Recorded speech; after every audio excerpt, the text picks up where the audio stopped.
Welcome back. आप लोगों का हमारे आपके चैनल ऑनलाइन ज्ञानी प्लेटफॉर्म पे स्वागत है। ये मोशन इन स्ट्रेट लाइन में कंटिन्यू जो वीडियोस पढ़ रहे थे उसका नेक्स्ट वीडियो है। लास्ट वीडियो में हम लोगों ने ग्राफिकल मेथड से इक्वेशन ऑफ मोशन को समझ लिया था। अब ये डेरिवेशन कराने का फ़ायदा क्या होता है? अगर जो है इक्वेशन ऑफ मोशन तो हमको अर्ली क्लासेस से भी पता है और जो उनके डेरिवेशन हैं वो बार बार कराए भी जाते हैं, अर्ली क्लासेस में भी आपने किए होंगे। ये डेरिवेशन कराने का फ़ायदा क्या होता है? डेरिवेशन कराने के कई फ़ायदे हैं, जैसे कि जो इन इक्वेशंस को फाइंड आउट करने के लिए बेसिक कन्वेंशंस यूज किए गए हैं कि जैसे अगर पॉजिटिव डायरेक्शन में होगा तो हम क्या करेंगे, पॉजिटिव साइन का यूज करेंगे। वही अगर नेगेटिव डायरेक्शन में होगा तो हम नेगेटिव साइन का यूज करेंगे। और जो है इसके पीछे की जो बेसिक आइडिया होता है, बेसिक थॉट होता है, और कैसे कई सारी फिजिकल क्वांटिटी को जो एक दूसरे पे डिपेंडेंट हैं उनको आपस में कैसे रिलेट किया जाए, वो भी जो है इसके थ्रू हम लोग देख सकते हैं कि कैसे एक क्वांटिटी को दूसरे क्वांटिटी के साथ हम लोग आसानी से रिलेट कर सकते हैं। बहुत सारी जगहों पे जैसे जब आप एग्ज़ाम देने जाते हैं तो आपके माइंड में पूरा का पूरा होल सिलेबस होता है, और कई बार आप देखते हैं कि जो क्वेश्चन पूछा जाता है वो केवल सिंगल चैप्टर के सिंगल टॉपिक से नहीं पूछा जाता, उसको जो कनेक्ट कर दिया जाता है कई टॉपिक के साथ कनेक्ट कर दिया जाता है। जैसे कि कल मैंने बताया था कि डिस्प्लेसमेंट या पोजीशन आपको पता हो तो वेलोसिटी पूछ ली गई, वेलोसिटी पता हो तो आपको एक्सीलरेशन पूछ लिया जा सकता है, एक्सीलरेशन पता हो तो फोर्स पूछा जा सकता है, फोर्स पता हो तो वर्क पूछा जा सकता है, वर्क पता हो तो एनर्जी पूछी जा सकती है, एनर्जी पूछी जा सकती है तो काइनेटिक एनर्जी पूछी जा सकती है, फिर पोटेंशियल एनर्जी। तो क्या होता है कि सब आपस में क्या है, इंटर रिलेटेड हैं। तो ये कैसे आपस में इंटर रिलेट हैं, इसको भी जो है हम डेरिवेशन से ही क्या करते हैं, समझते हैं। कल जो हमने किनेमेटिक्स इक्वेशन सॉल्व करवाया था पिछले वीडियो में, वो जो किनेमेटिक्स हमारा इक्वेशन था वो किसके लिए था? सबसे पहला जो कन्वेंशन उसका था क्या था, वो कांस्टेंट एक्सीलरेशन के लिए था। तभी उसको बोला गया था किनेमेटिक इक्वेशन ऑफ कांस्टेंट, या इसी को एक और नाम से जाना जाता है यूनिफॉर्म, ठीक है, एक्सीलरेशन। अब kinematic equation of uniform acceleration या कांस्टेंट एक्सीलरेशन के लिए क्या हो गया, आप क्या कर सकते हैं, इसका मतलब आप समझ लीजिए। मैंने कांस्टेंट एक्सीलरेशन का ये बताया था, मान लेते हैं पहले उसकी वेलोसिटी कितनी है, 100 मीटर पर सेकेंड है। फिर अगला जो टाइम T1 पे मतलब मान लेते हैं जो है ये 0 टाइम पे है। फिर आप जो है 1 घंटे बाद चेक करते हैं तो वो कितना हो जाता है, या 1 मिनट बाद आप 1 सेकंड बाद चेक करते हैं तो वो कितना हो जाए, 150 मीटर पर सेकेंड हो जाए 1 सेकंड बाद। तो यहाँ पे अगर एक्सीलरेशन आप निकालेंगे तो क्या हो जाएगा, चेंज इन वेलोसिटी, तो कितना आ जाएगा 50 मीटर पर सेकेंड स्क्वायर, ये एक्सीलरेशन की वैल्यू आ गई। फिर अगले सेकंड में कितना हो जाए, 200 मीटर पर सेकेंड हो जाए। तो अगर इस इंटरवल के लिए देखा जाए, फिर से एक्सेलरेशन को निकाला जाए, इसको A1 इसको A2 माने, तो फिर कितना आ जाएगा 50 ms माइनस। तो यहाँ पे देखिए एक्सेलरेशन क्या है, कांस्टेंट है या यूनिफॉर्म। इस तरीके के मोशन के लिए जब यूनिफॉर्म, अब देखिए कई बार यूनिफॉर्म, यहाँ पे यूनिफॉर्म आपको पता चल गया कि यूनिफॉर्म का मतलब क्या होना चाहिए, एक्सेलरेशन कांस्टेंट होना चाहिए। और सबसे जो ज़बरदस्त केस है इसका, जब आप देखेंगे तो जब हम अगला टॉपिक करेंगे इसके एप्लीकेशन में, पहला टॉपिक हम जब करने जाएंगे तो वो रहता है, पहला टॉपिक हमारा वो रहता है फ्री फॉल। जब हम फ्री फॉल करते हैं तो आप देखेंगे जी की वैल्यू क्या रहेगी, 9.8 मीटर पर सेकेंड स्क्वायर से क्या रहेगी, नहीं वाली है कांस्टेंट। ऑब्जेक्ट ऊपर जा रहा है तो भी ये काम करेगा, ऑब्जेक्ट नीचे जा रहा है तो भी ये क्या करेगा, कॉमन काम करेगा। और इसकी डायरेक्शन हमेशा क्या रहेगी, वर्टिकली डाउनवर्ड रहेगी। तो हमें मोर आर लेस थोड़ा गेस भी कर लेना चाहिए कि ये जो गैलीलियो सर थे, इनको यहीं से आइडिया आया था कि कैसे जो है यूनिफॉर्म एक्सीलरेशन रख के इक्वेशन ऑफ मोशन में क्या किया जाए। इसी को स्टडी करके उन्होंने इक्वेशन ऑफ मोशन को बेसिकली बनाया था। यहाँ पे जी कॉमन और कांस्टेंट होने वाला है, तो इन्होंने बहुत अच्छे से इसको ऑब्जर्व किया इसके मोशन को कि 1 सेकंड में डिस्टेंस कितना कवर करता है, फिर उसमें जो है उसके वेलोसिटी में क्या चेंजेज आती है। एक्सेलरेशन तो कांस्टेंट ही होने वाला था क्योंकि जी की वैल्यू तब तक हमको पता चल चुकी थी। तो इसी के तर्ज पे अभी आपको बाद में ये पढ़ाया जाता है, इसी के तर्ज पे चूंकि इसका जो इसके बारे में जो जानकारी थी वो पहले ही आ गई थी, लॉज ऑफ मोशन और इक्वेशन ऑफ मोशन बनने से पहले आ गई थी। तो यहाँ से उन्होंने गेस करके जो है एक्सेलरेशन को वहाँ पे क्या किया, इंक्लूड किया कि जो इक्वेशन है वो यूनिफॉर्म एक्सेलरेशन के लिए। और इस केस में आप देख सकते हैं जी की वैल्यू चाहे ऊपर जा रही है चाहे नीचे जा रही है, क्या रहने वाला है, यूनिफॉर्म रहने वाला है। अब नॉन यूनिफॉर्म के लिए अगर जो है यूनिफॉर्म अगर आपका एक्सेलरेशन नहीं रह गया है तो उसको आप क्या कर सकते हैं, जो अभी मैं पहला ग्राफिकल मेथड तो केवल यूनिफॉर्म मोशन के लिए है, यूनिफॉर्म एक्सेलरेशन के लिए है, सॉरी। लेकिन जो ये हमारे पास कैलकुलस मेथड है, अब हम देखेंगे किससे, कैलकुलस मेथड से। कैलकुलस मेथड से इसको देखेंगे तो ये क्या हो सकता है, ये नॉन यूनिफॉर्म एक्सेलरेशन के लिए भी क्या किया जा सकता है, यूज किया जा सकता है। तो देखते हैं कैलकुलस मेथड से, बाकी सारे कन्वेंशन सेम है, कैसे इक्वेशंस ऑफ मोशन को डेराइव किया जा सकता है। और इसका निकालने का फायदा है कि ये जो है केवल यूनिफॉर्म एक्सेलरेशन के लिए ही नहीं, नॉन यूनिफॉर्म एक्सेलरेशन के लिए भी आप क्या कर सकते हैं, यूज कर सकते हैं। कैसे कर सकते हैं, कोई क्वेश्चन आएगा तो मैं दिखाऊंगा आपको।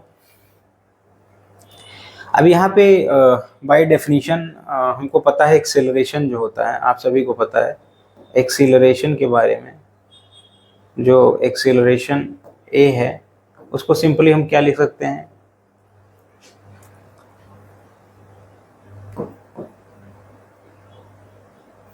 Change in velocity upon change in time.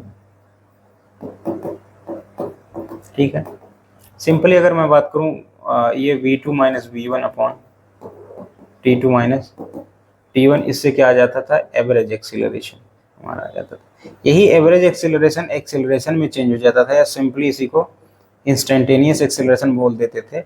जब ये टाइम क्या होता था, इसी को अगर मैं डेल्टा टी बोल दूं तो लिमिट की वैल्यू यहाँ लगा के मैं limit delta T tends to 0 करके यहाँ पे ए एवरेज लिख देता था मैं। तो यहाँ से जब limit delta T tends to 0 होगा तो आप क्या लिख सकते हैं इसको, delta V upon delta T. तो अब देखिए जब ये और सिंपली जो है डेल्टा वी को ए इक्वल टू हमारे पास क्या आ गया, जब डेल्टा को सिंपली डी वी लिखा जा सकता है D V upon D T. तो यही जो है फॉर्मूला जो हमने डिराइव किया था इंस्टेंटेनियस एक्सेलरेशन के लिए, उसी का हम यूज कर रहे हैं, क्योंकि हम लोग जानते हैं बाय डेफिनेशन कि ए इज इक्वल टू क्या होता है, अभी भी हमने देख ही लिया, डी वी बाई क्या होता है, डी टी।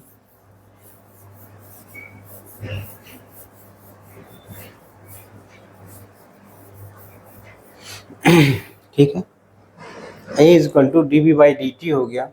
तो यहाँ से डी बी को इधर ही रहने देते हैं, तो इधर क्रॉस मल्टीप्लाई कर देते हैं, तो D B is equal to A D T हो गया। अब मैंने बताया था कि इनिशियल वेलोसिटी को आप कहाँ से ले सकते हैं, जीरो से भी ले सकते हैं और कुछ इनिशियल वेलोसिटी भी मान सकते हैं। तो हमने इनिशियल वेलोसिटी क्या मान लिया है, यू मान लिया। इनिशियल वेलोसिटी वहाँ पे बी नॉट माना था, यहाँ पे आप उसको बी नॉट या यू, मैं सिंपली यू मान लेता हूँ। और ये जो हमारी फाइनल वेलोसिटी थी ये क्या हो गई, v हो गई। अब हम लोग जानते हैं कि अगर एक चीज देखिएगा, जो डेरिवेटिव होता है जस्ट इसका उल्टा जो होता है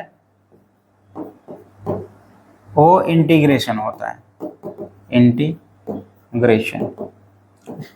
ठीक है, डेरिवेशन का जस्ट अपोजिट क्या होता है, इंटीग्रेशन होता है। मतलब डेरिवेशन से आप इंटीग्रेशन पे जा सकते हैं, इंटीग्रेशन से आप डेरिवेशन पे जा सकते हैं। तो हमने यहाँ पे क्या किया है, दोनों को क्या किया है, इंटीग्रेट कर लिया है, इंटीग्रेटिंग बोथ साइड कर लिया है। अब इंटीग्रेशन का भी रूल होता है, छोटी सी मैं एक थोड़ा सा इनके बारे में आपको बता भी देता हूँ और वो चेंजेस को मैं दिखा भी दूंगा आपके पास। सपोज कीजिए अगर हमारे पास यहाँ पे D by D x D by D theta मान लेते हैं, यहाँ पे साइन थीटा है। अब चूंकि बार बार जैसे मैं एक्स भी मानता था, इसको D by D x sine theta मान लेंगे। साइन एक्स मान लेंगे तो ये क्या आ जाएगा कॉस थीटा। ठीक है, अब अगर दोनों को इंटीग्रेट मैं कर दूं, on integrating both side, on integrating both side, integration क्या होता है वो मैं बता देता हूँ आपको। जिस तरीके से डी बाई डी एक्स को डी बाई डी एक्स या डी बाई डी टी, यहाँ पे कोई क्वांटिटी होगी, मान लेते हैं वो क्वांटिटी जो होने वाली है D by D T, D by D Y, कुछ भी हो सकता है, यहाँ वो क्वांटिटी होगी, यहाँ वो क्वांटिटी होगी। इस तरीके का अगर साइन लिखा है उसको हम क्या बोलेंगे, डिफरेंशिएशन या डिफरेंशियल कैलकुलस और डिफरेंशियल कैलकुलस। और इसका फॉर्मूला मैंने बताया था कि अगर कोई सिंपली वेरिएबल हमारे पास है, सपोज कीजिए डी बाई, अगर यहाँ डी एक्स होगा तो यहाँ एक्स पावर एन होगा, तो ये फार्मूला बन जाता है हमेशा N X minus N minus one बन जाता है। ठीक है, अगर यहाँ नीचे डी एक्स ना होकर टी है सपोज कीजिए, तो यहाँ जो भी होगा वो क्या होगा, टी का फंक्शन होगा, टी की पावर एन, सेम फॉर्मूला है, बस यहाँ पे नीचे वेरिएबल टी है तो हमने क्या लिख दिया टी, तो ये क्या हो जाएगा N T minus N. D by D Y है तो यहाँ वाई की पावर क्या होगा एन, तो इसको सिंपली क्या लिख सकते हैं N Y N minus one, कुछ भी लिख सकते हैं, N Y N minus one ये भी लिख सकते हैं। ऐसे ही जब हम लोग ये तो क्या करता है, मान लो मैं ये फॉर्मूला आपने देख ही लिया, मैं एक सिंपल सा एग्जांपल लेके आपको समझाता हूँ कि कैसे डिफरेंशिएशन क्या करता है, चीज़ों को ब्रेक करने का काम करता है, चीज़ों को ये तोड़ता है। सपोज कीजिए डी बाई डी एक्स मैंने ले लिया, यहाँ पे एक्स पावर 5 ले लिया, तो अगर इस पर डिफरेंशिएशन एक्स पावर, मान लो फंक्शन हमारे पास y इजिकल टू क्या है एक्स पावर 5 है, अब इसको अगर हमको डिफरेंशिएट करना है तो ये डी बाई डी एक्स हो गया। ठीक है, वाई के एक्स के रिस्पेक्ट में अगर डिफरेंशिएट करना है तो D Y by D X, ये होगी वो क्वांटिटी जिसकी मैं बार बार बात कर रहा था, वाई हो गया। ठीक है, एक्स के रिस्पेक्ट में मैं डिफरेंशिएट कर रहा हूँ, एक्स हो गया। अब इसको अगर फॉर्मूले से लगाएं तो एन 5 आगे आ गया एक्स पावर 5 माइनस कितना आ गया 5x की पावर 4 आ गया। अब अगेन इसको अगर मैं डिफरेंशिएट करूँ D upon D x 5x power 4, again देखें तो कितना हो जाएगा 20x पावर 3 हो जाएगा। इसको अगेन अगर मैं डिफरेंस, देखो ये क्या करता जा रहा है, बड़े फंक्शन को छोटे छोटे फंक्शन में ब्रेक करता जा रहा है।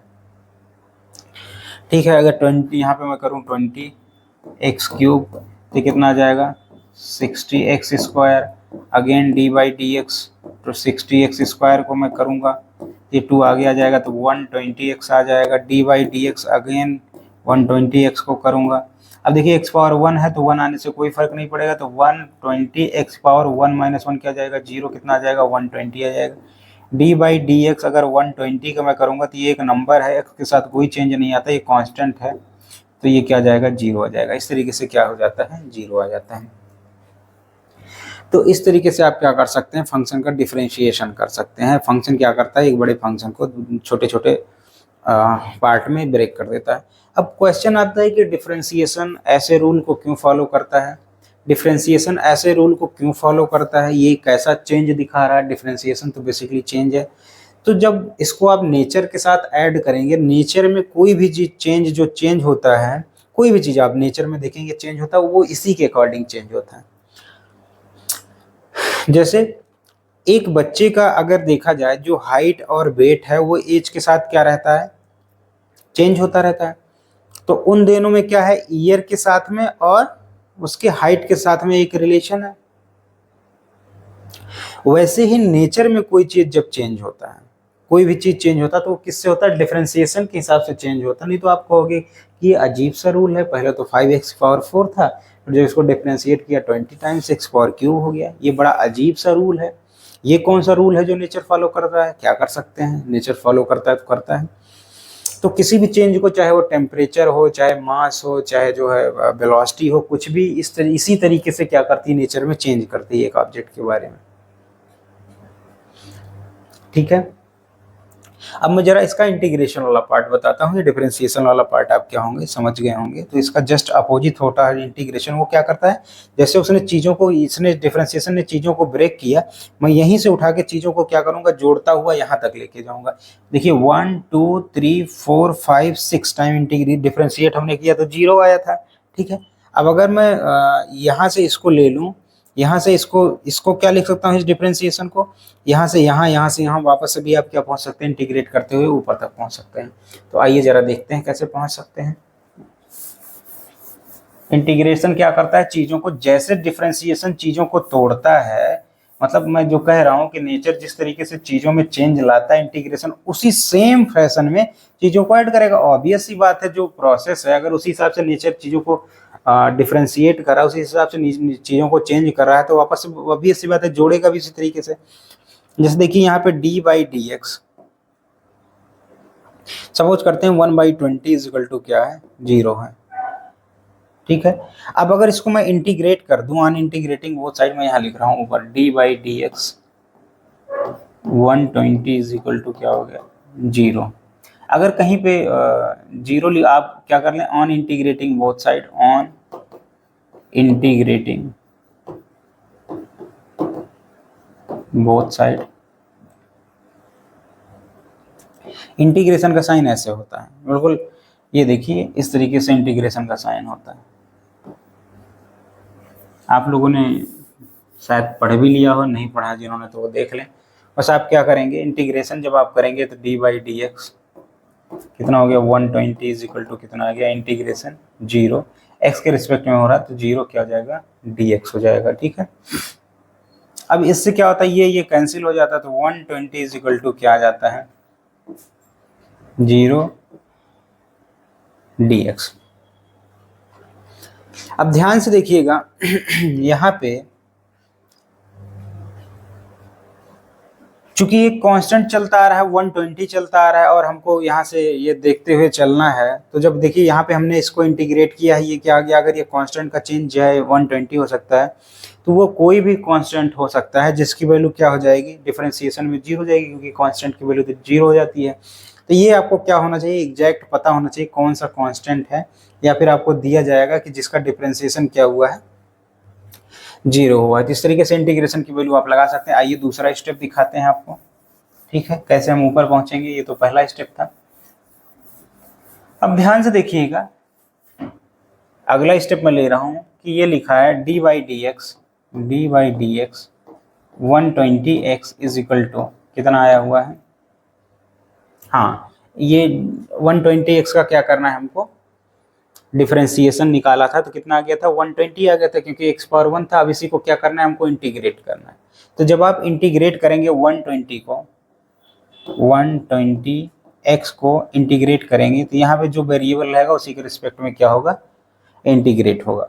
इंटीग्रेशन का फॉर्मूला होता है बेटा, जैसे x पावर n की dx क्या हो जाता है, x power n plus 1 upon नीचे n प्लस 1 हो जाता है, और एक कांस्टेंट यहाँ पे c आता है, ये कांस्टेंट वैल्यू है, इसको बाद में समझाएंगे इसकी मीनिंग क्या होती है, भी आप ऐसे समझ लीजिए।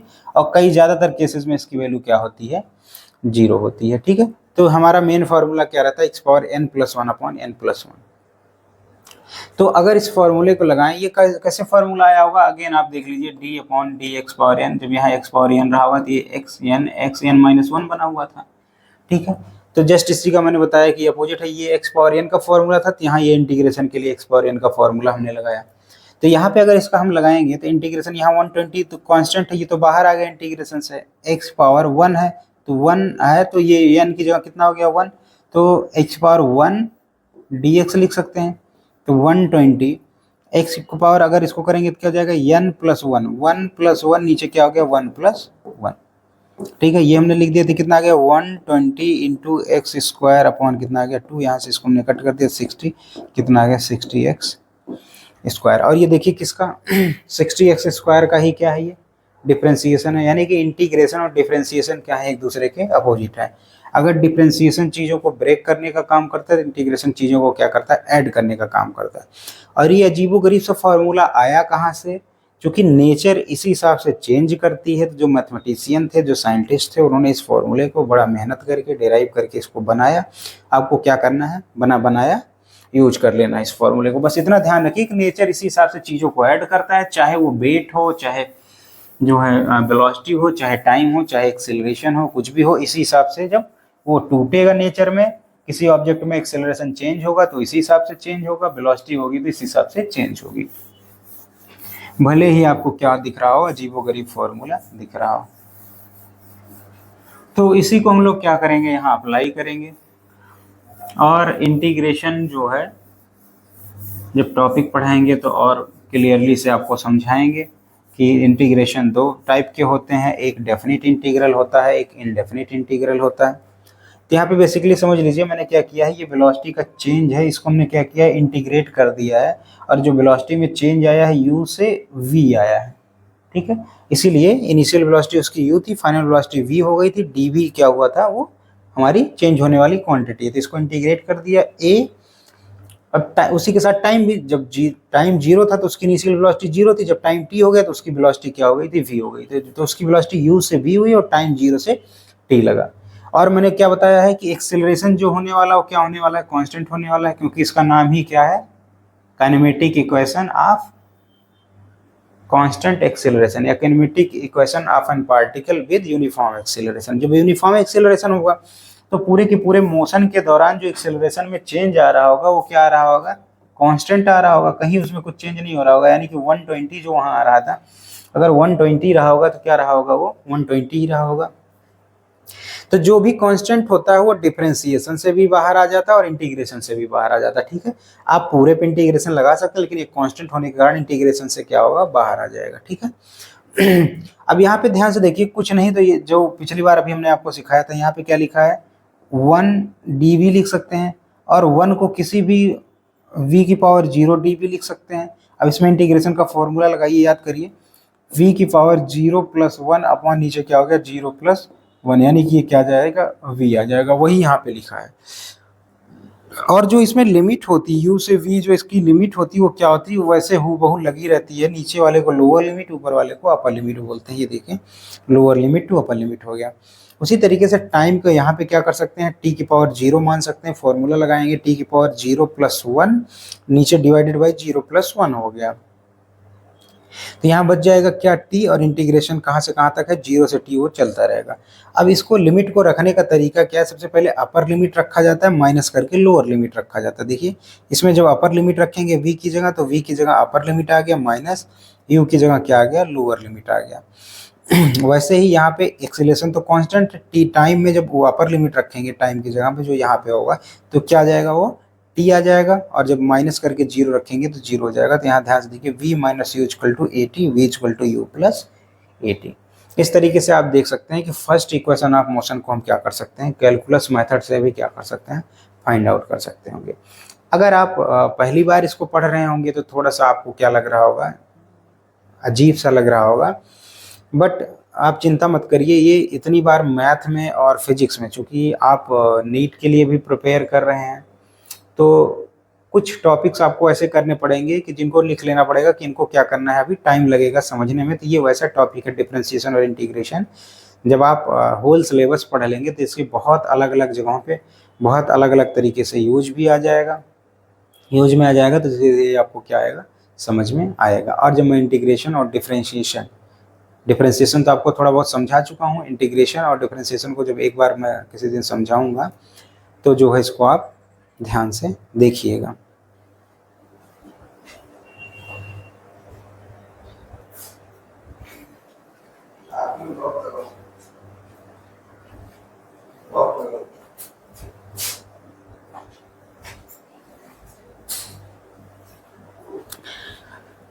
ठीक है, तो यहाँ आपने जो है एक छोटा सा इंटीग्रेशन का नमूना देखा, ये अभी बार बार आएगा और इसको हम लोग क्या करेंगे, बस इतना ही आएगा।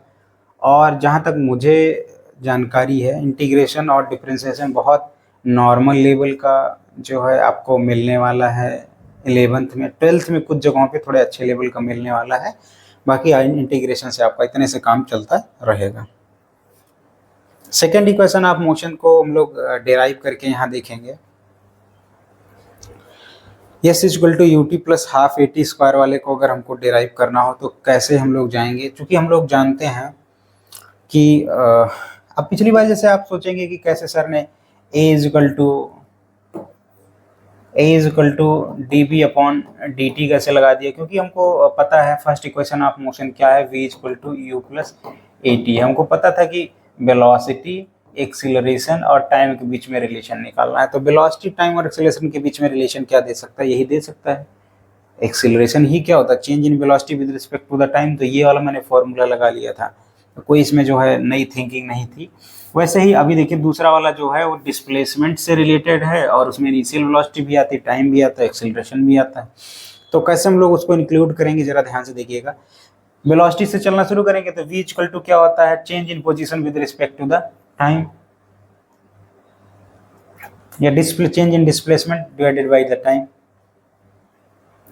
तो ये क्या हो गया है, dx is equal to V D T हो गया। ठीक है, यहाँ से क्या कर सकते हैं, dx को ऐसे रहने दो, इसे क्रॉस मल्टीप्लाई करो v डी टी।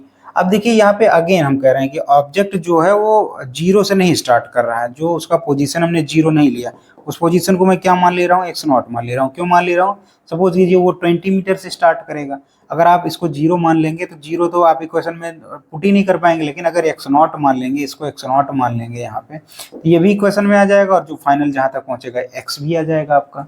तो मतलब इनिशियल पोजीशन में ये मान ले रहा हूँ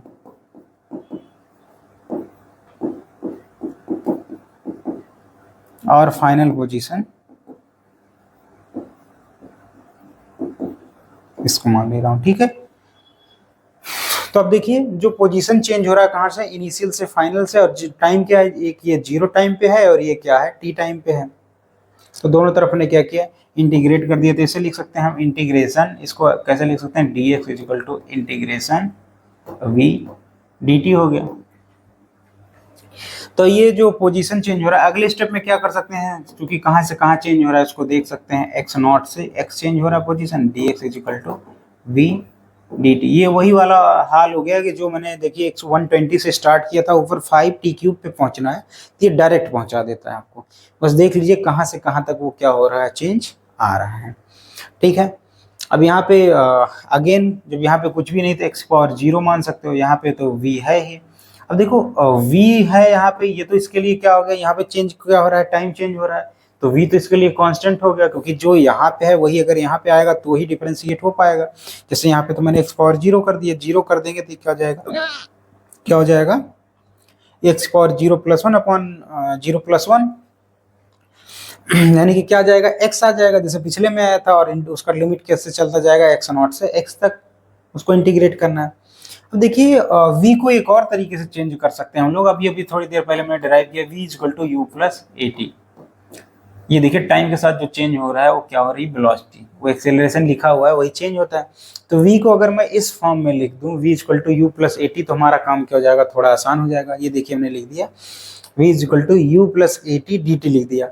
अब आपको पता है जब ब्रैकेट ओपन होगा तो ये क्या जाएगा, t यहाँ पे जाएगा, dt कहाँ जाएगा, यहाँ पे भी जाएगा।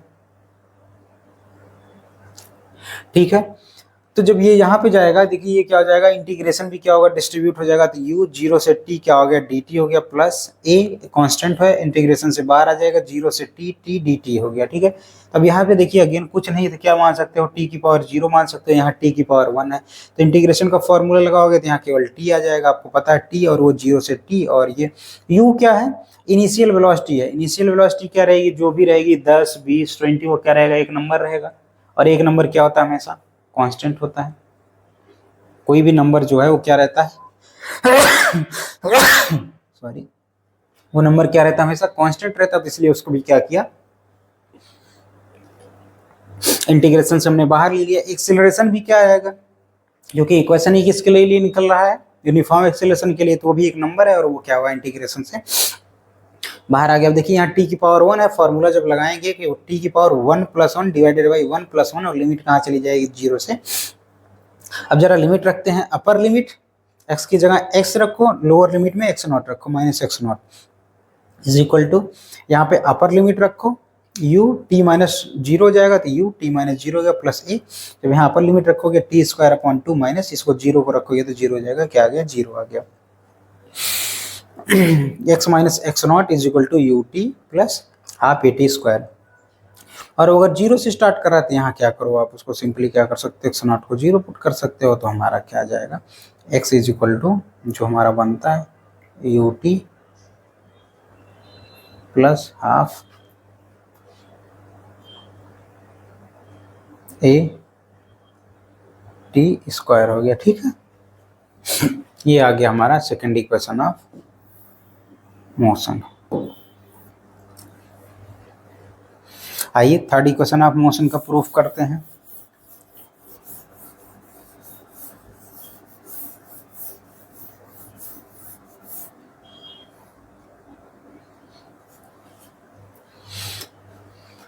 अब हमको पता है थर्ड इक्वेशन ऑफ मोशन क्या है, velocity v square equal to you square plus 2a S. यहाँ पे डिस्प्लेसमेंट और वेलोसिटी के बीच में बेसिक रिलेशन है, ध्यान से देखिएगा। तो हम क्या लिख सकते हैं, एक्सेलरेशन को सिंपली जानते हैं dp अपॉन dt लिख सकते हैं हम लोग एक्सेलरेशन को। अब इसको क्या किया, इसको dx से डिवाइड कर दिया और dx से मल्टीप्लाई कर दिया। चाहे तो आप इसको क्या कर सकते हैं, सिंपली कट कर सकते हैं, वही आ जाएगा। ऐसा मैंने क्यों किया है वो अभी थोड़ी देर में आपको पता चल जाएगा। यहाँ से dx और ds को कट कर सकते हैं। अब आपको पता है db अपॉन dx को ऐसे रहने दिए, बट dx अपॉन dt क्या होती है, वेलोसिटी होती है। अभी पिछले इक्वेशन में हमने देखा change in position with respect to the time, change in displacement with respect to the time को हम क्या लिख सकते हैं, वेलोसिटी। तो ये v लिख दिया और db बाई dx को हमने हूबहू लिख दिया।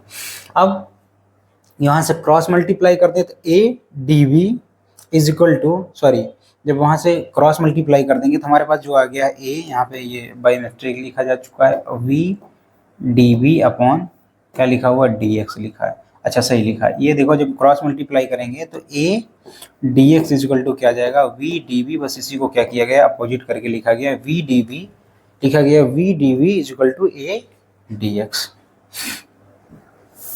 अब अगेन इसको क्या करना पड़ेगा, हमको इंटीग्रेट करना पड़ेगा। जब आप इंटीग्रेट करेंगे वेलोसिटी को, देखिए v db सही लिखा हुआ है, a dx, यहाँ पे ये दोनों चेंज है, इसको देखेंगे अभी क्या आएगा हमारा। ठीक है, ध्यान से देखेंगे। तो जब इसको इंटीग्रेट कर देंगे तो वेलोसिटी कहाँ से कहाँ तक चेंज होती है, u से v तक, v से v तक, v db हमने लिख दिया इज इक्वल टू एक्सेलरेशन तो कांस्टेंट है, पोजीशन चेंज हो रहा तो dx x नॉट से x तक लिख दिया। अब यहाँ से ऑब्वियस सी बात है, यहाँ कुछ नहीं है तो क्या हो जाएगा, x पावर 0 मान लीजिए, तभी ये हमारा फॉर्मूला लग पाएगा। अब यहाँ पे v db है तो यहाँ सिंपली लग जाएगा v की पावर 1 है। तो ये फॉर्मूला जब लगाएंगे v 1 plus 1 divided by 1 plus 1 यानी कि v स्क्वायर बाई 2, और जो चेंज हो रहा है इनिशियल से final velocity equal to a x not के पावर क्या हो गया, x नॉट x तक हो गया। ठीक है, अब जरा लिमिट को पुट करते हैं। पहले अपर लिमिट पुट किया जाता है वेरिएबल की जगह पे, तो हाफ को हमने क्या किया, बाहर ही ले लिया, मल्टीप्लाई करेंगे तो वही आ जाएगा। तो वो v स्क्वायर और नीचे वाला जो पुट करेंगे तो u square is equal to a x minus क्या हो गया, x नॉट हो गया। अब हम सभी को पता है x minus X not is equal to S distance covered by the object in time t। Then from equation इस वाले से a को क्या लिख सकते हैं, एस लिख सकते हैं, और 2 को उधर ले जाएंगे तो v square minus U square is equal to 2as, और v square is equal to अगर लिखेंगे तो v square is equal to, इसको इधर ले आएंगे तो you square plus 2a। Yes, ये हमारा क्या हो गया, तीनों कैलकुलस मेथड से क्या हो गया, डेरिवेशन हो गया। The advantage of this method is that it can be used for motion with non-uniform acceleration। ये क्या किया जा सकता है, नॉन यूनिफॉर्म एक्सीलरेशन के लिए भी यूज किया जा सकता है। वो आपके स्कोप के सिलेबस से बाहर है और एक दो जगह अगर आएगा भी तो हम उसको क्या करेंगे, हैंडल करने की कोशिश करेंगे। अब इस पे बेस्ड हम लोग क्या करेंगे, 2-3 न्यूमेरिकल करेंगे और इसको और डीप में समझने की कोशिश करेंगे।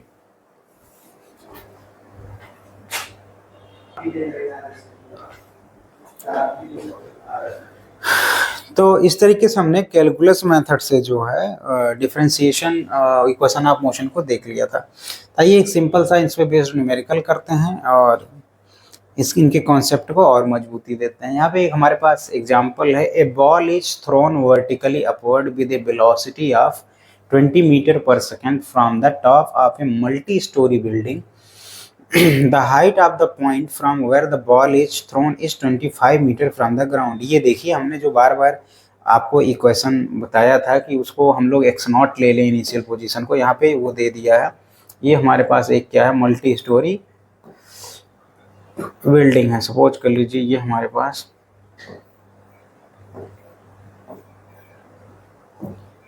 मल्टी स्टोरी बिल्डिंग है, ठीक है। यहाँ पे अगर ये मल्टी स्टोरी बिल्डिंग है जिसकी हाइट इन्होंने क्या दे रखी है 25 दी, तो ये क्या हो गया हमारा इनिशियल पोजीशन x0 हो गया। यहाँ से बॉल को जो फेंका गया ऊपर की तरफ वो 20 मीटर पर सेकंड से फेंका गया, 20 ms-1 से। फोटो दे रखा है, फोटो में अभी आपको दिखा रहा हूँ। ऊपर की तरफ फेंका गया और ये क्या हुआ ऊपर गया होगा, तो यहाँ पे क्या हुई होगी, ठीक है। पहला आप क्या क्या पूछ रहा है, ठीक है। 20 इनिशियल वेलोसिटी, आपको दो ही चीज जो गिवन दिया है ध्यान से देखिएगा। इनिशियल वेलोसिटी 20 ms-1 दे रखा है। अब डिपेंडिंग अपॉन और क्या दे रखा है जी, तो इस केस में क्या होगा 9.8 ms-2 होगा। अच्छा 10 दे रखा है ms-2, इसको लगभग लगभग क्या लिखते हैं 10 ms-2 लिख सकते हैं। और जो इनिशियल पोजीशन दे रखा है वो 25 मीटर दे रखा है, ठीक है।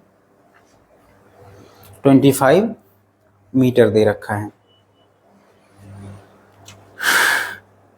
और हमको निकालना क्या है देखते हैं, उस पर डिपेंड करेगा कौन सा फॉर्मूला निकालेंगे।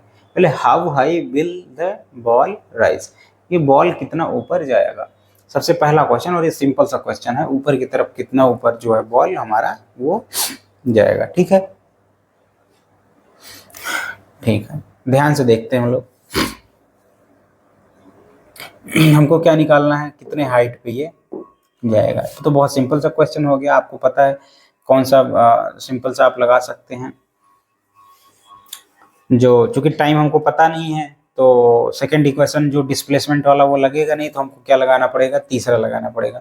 आप क्या करिएगा, जब भी आपको लगाना हो तो आप लिख लीजिएगा simple v equal to U plus A T, X minus X not is equal to U T plus half A T square.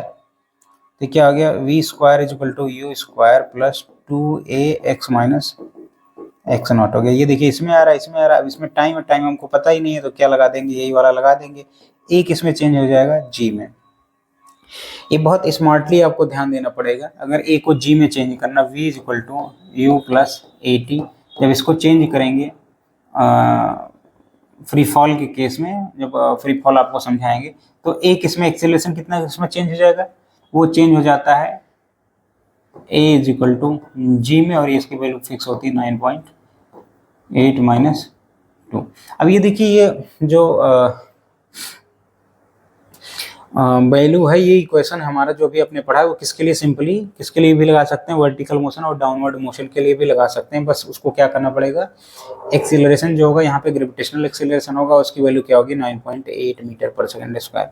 और आपको एक चीज़ का यहाँ ध्यान देना पड़ेगा कि जो जी की वैल्यू हमेशा कहाँ होती है, वर्टिकली डाउनवर्ड होती है।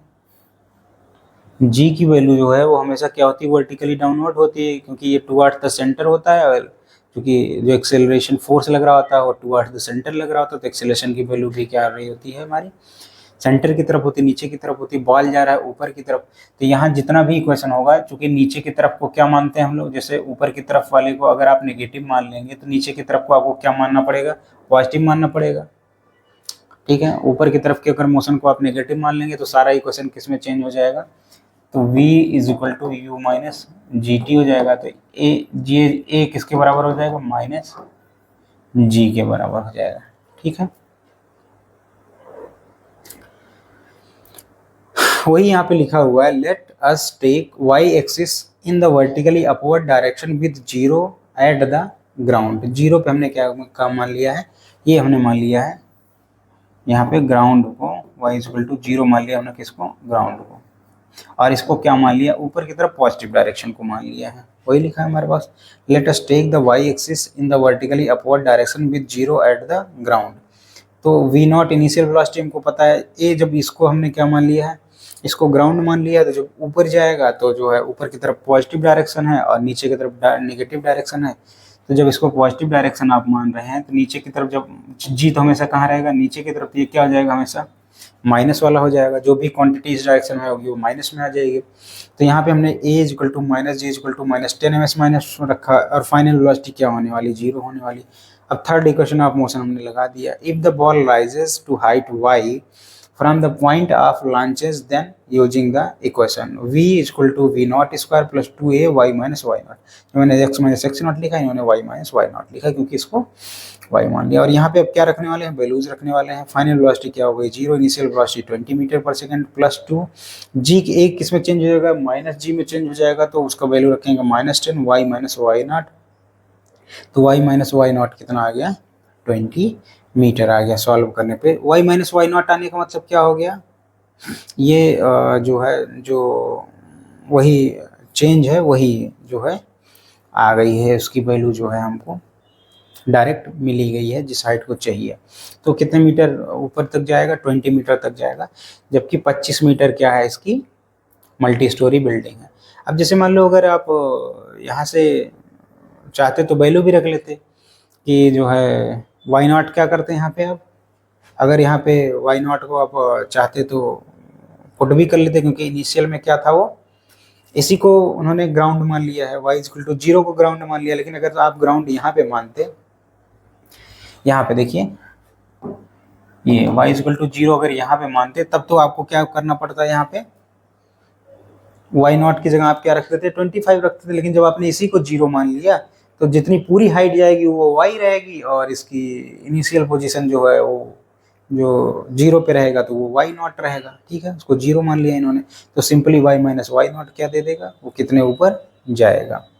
ठीक है, इसको भी इस मेथड से भी लगा के हम लोग क्या करेंगे, देखेंगे।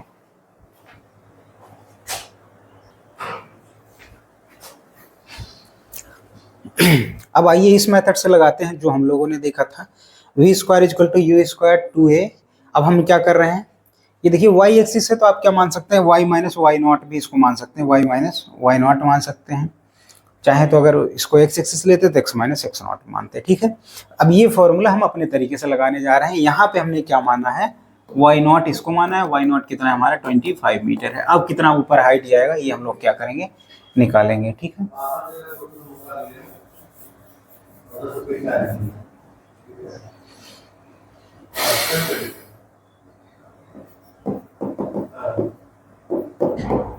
Plus 2a y minus y not कर दिया, ये तो 0 हो गया, ये हो गया 20 का स्क्वायर हमारा हो गया, प्लस 2 यहाँ पे हमने कितना रख दिया, -10 into y minus y not कितना हो गया 25। ये क्या हो गया, ये माइनस हो गया, इसको इधर लेके चले आइएगा तो 0 में जब ऐड होगा तो प्लस हो जाएगा, 20 ब्रैकेट में y माइनस वाई नॉट, इसको क्या कर लें हम 20 इंटू 20। अब देखिए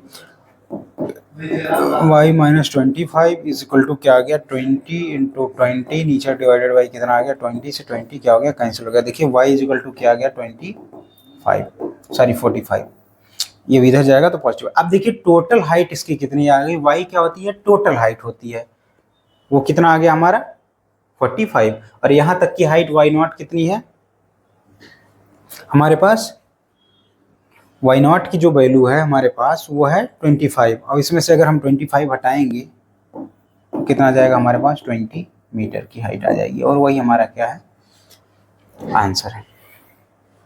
अब सिंपल से देखिए, इसको हम ऐसे भी कर सकते हैं, जो y माइनस वाई नॉट होने वाला है, जब मैंने इसको y नॉट इस पॉइंट को मान लिया है तो जो पूरी हाइट होने वाली है वो क्या होने वाली है, y होने वाली है। तो y माइनस वाई नॉट क्या करेंगे, हमको डायरेक्ट वो हाइट मिल जाएगी।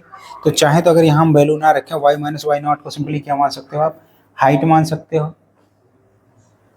जब आप हाइट मान लोगे तो सिंपली h की वैल्यू क्या आ जाएगी आपकी 20 मीटर आ जाएगी। ठीक है, यहाँ से जो ऊपर जाएगा वो पूरी की पूरी वैल्यू क्या होने वाली है, y की वैल्यू होने वाली, y यहीं से माना जाता है। ये y नॉट क्या हो गया, ये वाला हो गया, ये हमारा जो था y नॉट इनिशियल पोजीशन ये 25 मीटर है, और y क्या हमारी पूरी वैल्यू है वहां से ऊपर तक के लिए। ठीक है, इसका दूसरा पार्ट सॉल्व करते हैं हम लोग।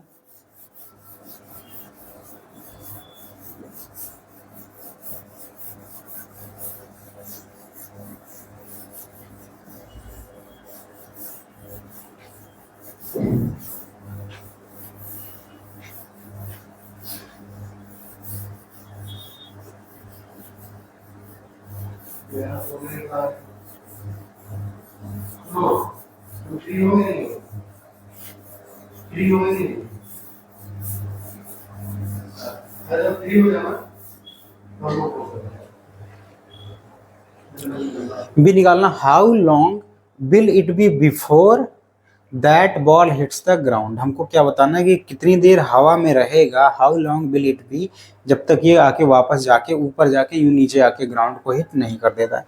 अब जरा इसके जो क्वेश्चन में इमेज दिया हुआ है, इस इमेज को मैं दिखा देता हूँ, फिर इस पार्ट को सॉल्व करता हूँ, ठीक है। ये देखिए, ये क्वेश्चन का इमेज है, ठीक है। ये देखिए पूरा का पूरा जो मैं बार बार नहीं बोला था, ये वाला क्या हो गया, वाई नॉट हो गया, और ये पूरी की पूरी हाइट क्या हो गई, वाई होगी। तो वाई माइनस वाई नॉट हमारा क्या हो जाएगा, वो पूरी की पूरी हाइट हो जाएगी। उसको आप क्या मान सकते हैं, एच मान सकते हैं। और ए की वैल्यू नीचे की तरफ हमेशा रहेगी। जी जो की वैल्यू क्या है, जी वो है क्या, -10 ms-2 हो गया।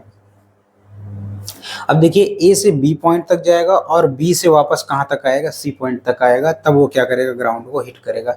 तो इसको आप सिंपली क्या कर सकते हैं, दो पार्ट में भी मोशन को ब्रेक कर सकते हैं, ए से बी और दूसरा बी से सी पार्ट में भी ब्रेक करके सॉल्व कर सकते हैं, और पूरे के पूरे मोशन को एक साथ क्या कर सकते हैं, कंसिडरेशन में आप ले सकते हैं।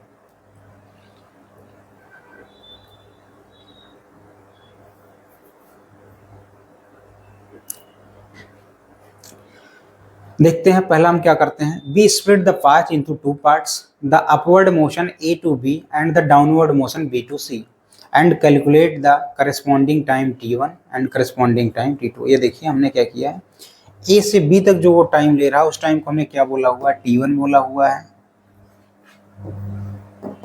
और यहाँ से बी से सी तक जो आया है, यहाँ से यहाँ तक जो ये टाइम लिया है, इसको हमने क्या बोला हुआ है,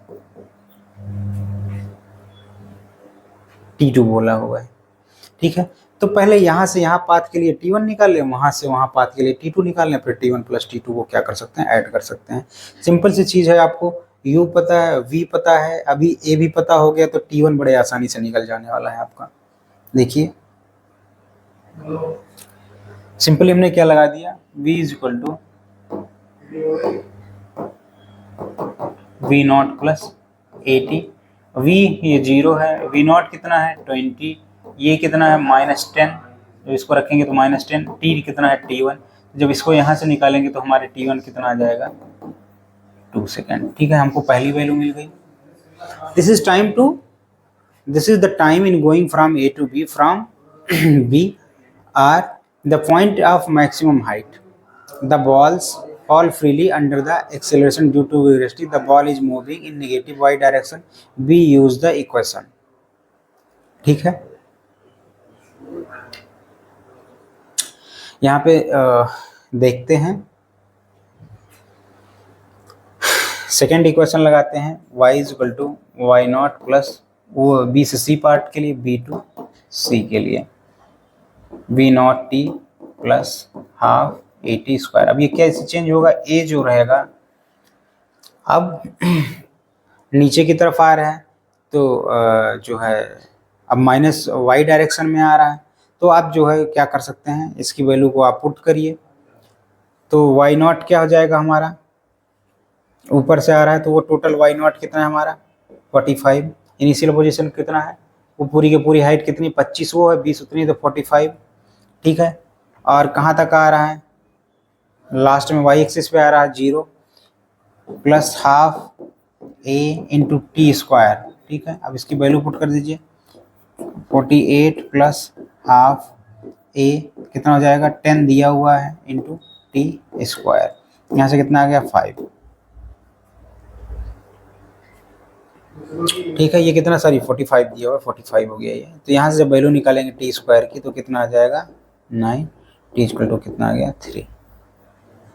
टाइम कभी निगेटिव में होता नहीं, तो क्या हो जाएगा, पहले कितना आया था 2 सेकेंड प्लस 3 सेकेंड, कितना आ गया ये टोटल हमारा 5 सेकेंड। या सिंपली इसको क्या कर सकते हैं, y माइनस वाई नॉट को इधर ले आइए, simply y minus y not कितना आया था 20, और रख के भी आप क्या कर सकते हैं, सॉल्व कर सकते हैं। तो टाइम हमारा क्या आ गया, before hit the ground 2 second plus 3 second. और इसको अगर डायरेक्ट मेथड से आपको लगाना है तो आपको पता है y माइनस वाई नॉट कितना है हमारा 25, वाई नॉट कितना है हमारा y कितना हो जाएगा, फाइनली y आके हमारा क्या हो गया है 0 हो गया है, P not T plus half AT square. आप डायरेक्ट इन सबको वैल्यूज को पुट करके इसको क्या बना सकते हैं, क्वाड्रेटिक इक्वेशन बना सकते हैं। कैसे, इन सभी वैल्यूज को जब पुट करेंगे तो वो हमारा पहुंचेगा क्वाड्रेटिक इक्वेशन में 25 plus 20t plus half minus 10t square 5t² minus 20t minus 25 is equal to 0। अब यहाँ पे इसको क्या कर सकते हैं, आप सिंपली सॉल्व कर सकते हैं। 5 से कट कर दीजिए,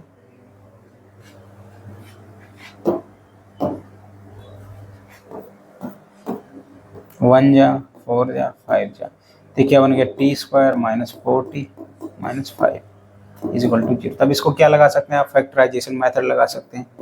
t² माइनस 5t माइनस में लाना है तो plus t minus 5 equal to 0 कर सकते हैं। तो t को यहाँ कॉमन ले लीजिए, तो t माइनस 5 प्लस 1 को कॉमन ले लीजिए, t माइनस 5 इक्वल टू 0। तो t इक्वल टू क्या आ गया, 5 आ गया, और t इक्वल टू कितना आ गया, -1 आ गया। टाइम नेगेटिव में होता नहीं, तो हमारा क्या आ गया, डायरेक्ट 5 सेकंड आ गया। अगर पूरे के पूरे पाथ को आप क्या कर रहे हैं, एक साथ कंसिडरेशन में ले रहे हैं, तो इस तरीके से क्या कर सकते हैं, आप सॉल्व कर सकते हैं।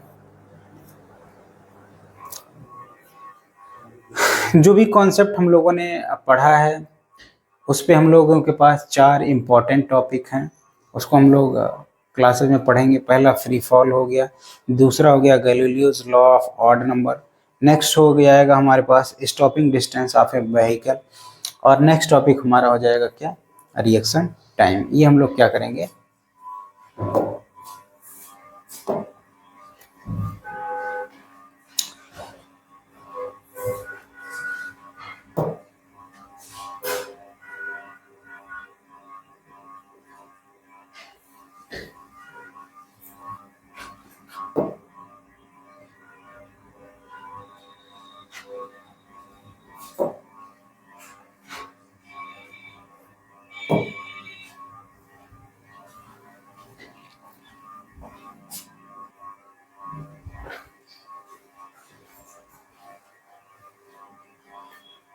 ध्यान से देखिएगा इस क्वेश्चन को। A man walks on a straight road from his home to the market 2.5 kilometre away from a speed of 5 kilometre per hour inverse. Find the market closed. He instantly turns and walks back home with a speed of 7.5 kilometre per hour inverse. हमको इसमें find out करना है what is magnitude of average velocity and average speed of the man. इसमें इन्होंने time interval दिया है, उसके लिए हमें 2 चीज़ें फाइंड आउट करनी है। फटाफट देखते हैं क्या क्या फाइंड आउट करना। पहला केस देखते हैं, हमें क्या करना है 0 to 30 मिनट के लिए क्या फाइंड आउट करना है, 2 चीज़ें फाइंड आउट करनी है पहले केस के लिए। एक तो फाइंड आउट करना है मैग्नीट्यूड ऑफ एवरेज वेलोसिटी और एवरेज स्पीड। सिंपली मैं एवरेज वेलोसिटी को मैग्नीट्यूड मान रहा हूँ इसका, और दूसरा फाइंड आउट करना है हमको एवरेज स्पीड। और आप सभी जानते हैं इन दोनों का फॉर्मूला क्या होता है, ये डिस्प्लेसमेंट अपॉन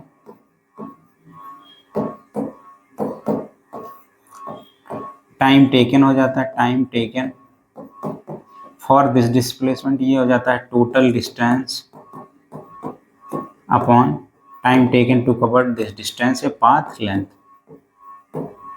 इन्हीं दोनों फॉर्मूले का हम यूज करते हुए इनके आंसर को टाइम टेकन। दूसरा हमको इसके लिए सॉल्व करना, दूसरा पार्ट जो है, दूसरा टाइम जो इन्होंने दे रखा है 0 to 50 मिनट के लिए दे रखा है, दोनों चीज निकालेंगे। थर्ड पार्ट जो इन्होंने हमको दे रखा है 0 to 40 मिनट के लिए, 0 to 40 मिनट। यहाँ पे इन्होंने एक लाइन मेंशन किया है, you will appreciate from this exercise. Exercise करने के बाद आपको पता चलेगा why it is better to define average speed as the total path length. क्यों, जो है मैंने जो दूसरा पाथ बताया था कि डिस्टेंस से चलेंगे तो एवरेज स्पीड और इंस्टेंटेनियस स्पीड पे आके पाथ रुक जाएगा, और दूसरा जो है एवरेज वेलोसिटी से चलेंगे तो एक्सेलरेशन पे आके रुकेगा। यहाँ पे आप जानेंगे कि क्यों एवरेज स्पीड को टोटल डिस्टेंस या पाथ लेंथ के द्वारा डिफाइन किया गया। तो देखते हैं, पहले 0 to 30 मिनट के लिए देखते हैं।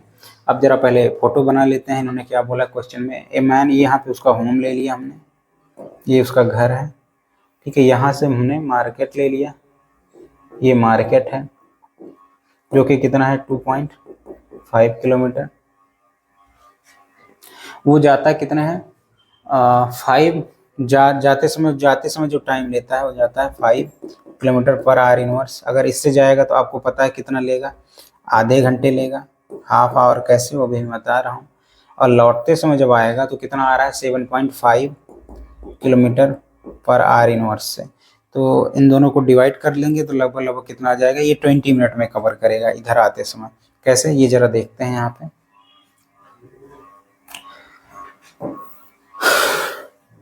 जो सिंपली देख लेते हैं जाने के लिए, हमारे होम से मार्केट, तो स्पीड इक्वल टू क्या कर लेते हैं, डिस्टेंस अपॉन टाइम। तो ये कितना है 2.5 और गया कितना, और ये स्पीड इसकी मिल गई है, तो टाइम यहाँ से इसको मल्टीप्लाई कर दो इसके साथ में, नीचे स्पीड आ गया तो 5 रख देंगे तो ये कितना आ गया 0.5 आर आ गया।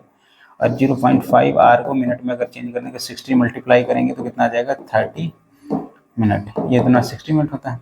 वैसे ही जब वापस आ रहा है वो, ये जाने में है ऑन गोइंग, और यहाँ पे ऑन बैक टू होम के लिए देखते हैं। तो यही जो टाइम ले रहा है क्या जाएगा, है तो 2.5, नीचे कितना 7.5, इसको जो मल्टीप्लाई कर दोनों को कट कर देंगे तो कितना जाएगा 1/3 आर आ जाएगा। और 1 आर इक्वल टू सबको पता है 60 मिनट होता है, तो कितना आ गया 20 मिनट। तो यहाँ आने में इसको कितना लग रहा है 20 मिनट लग रहा है। अब हमको क्या करना है, कई चीज़ें इसके बतानी है, ठीक है। पहला बताना है 0 से 30 मिनट में एवरेज वेलोसिटी क्या होगी, एवरेज स्पीड क्या होगी। 30 मिनट में वो क्या कर रहा है, होम से मार्केट ही पहुंच रहा है, तो एवरेज जो वेलोसिटी डिस्प्लेसमेंट इस केस में कितना जाएगा, वो 2.5 किलोमीटर ही हो जाएगा। इनिशियल पॉइंट होम हो जाएगा, फाइनल पॉइंट मार्केट। तो जब यहाँ पे एवरेज वेलोसिटी को मैं v से डिनोट कर रहा हूँ, लिखेंगे तो वो कितना है 2.5 डिवाइडेड बाई 5 किलोमीटर पर आर इनवर्स। जब इसको पुट करेंगे तो कितना आएगा 0.5 आर। जब इसको सॉल्व करेंगे तो कितना आएगा,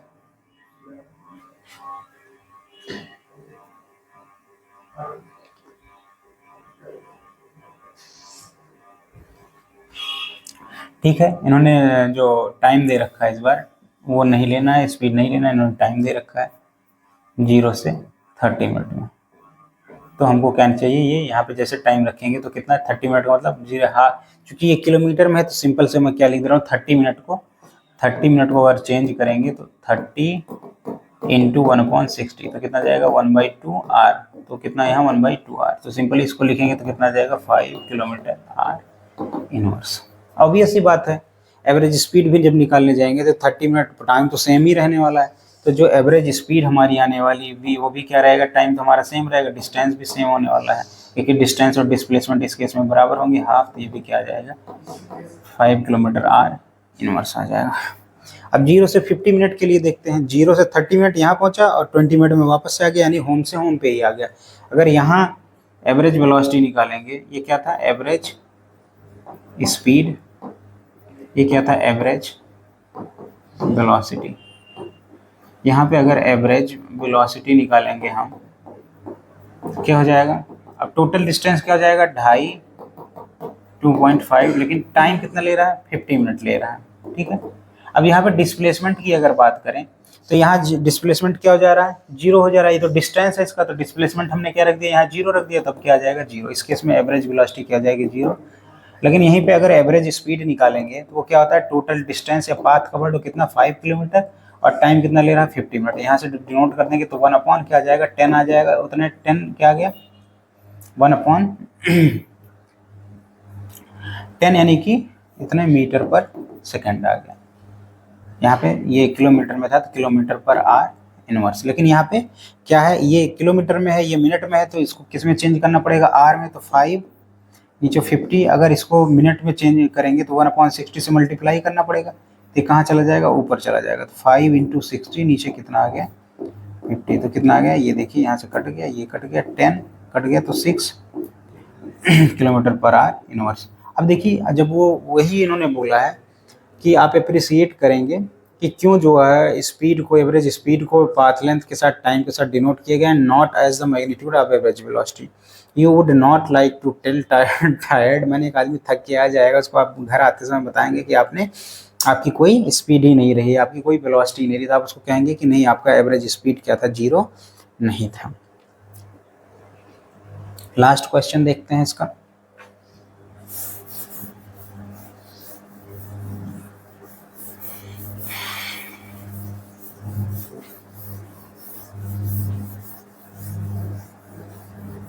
अब किसके लिए बताना है, 0 to 40 के लिए बताना है।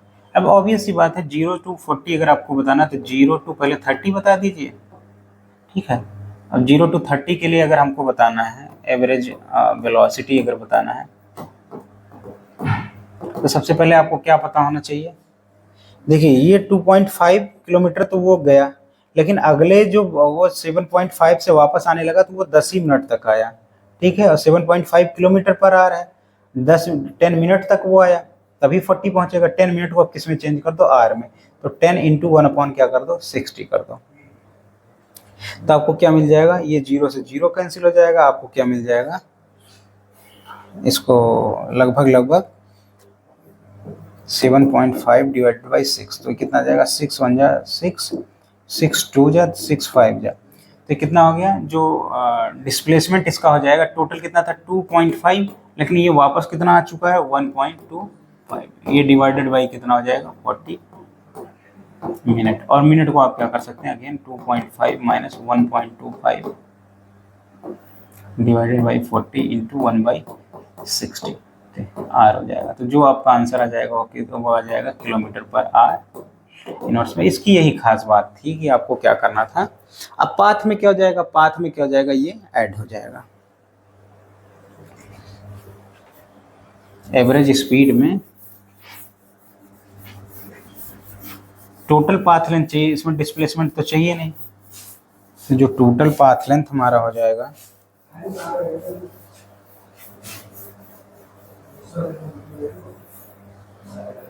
एवरेज स्पीड,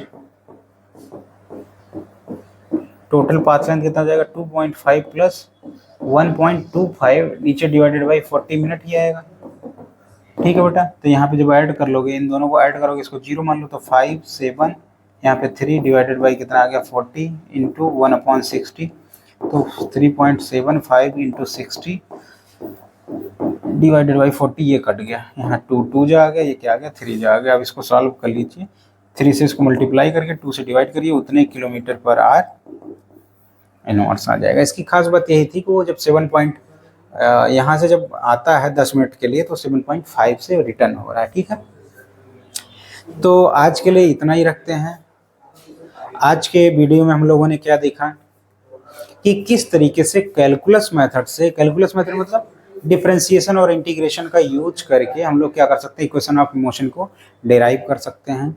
और उन्हीं कन्वेंशंस पे बेस्ड हम लोगों ने क्या किया था, एक दो न्यूमेरिकल सॉल्व किया था कि कैसे उस कन्वेंशन को हम क्या करेंगे, फॉलो करेंगे। उसके बाद हमने क्या देखा था कि एवरेज वेलोसिटी और एवरेज स्पीड में कैसे जो है डिफरेंशिएट हम कर सकते हैं। तो आज के लिए इतने रखते हैं, आपसे मिलते हैं नए वीडियो में। आपके टाइम के लिए धन्यवाद।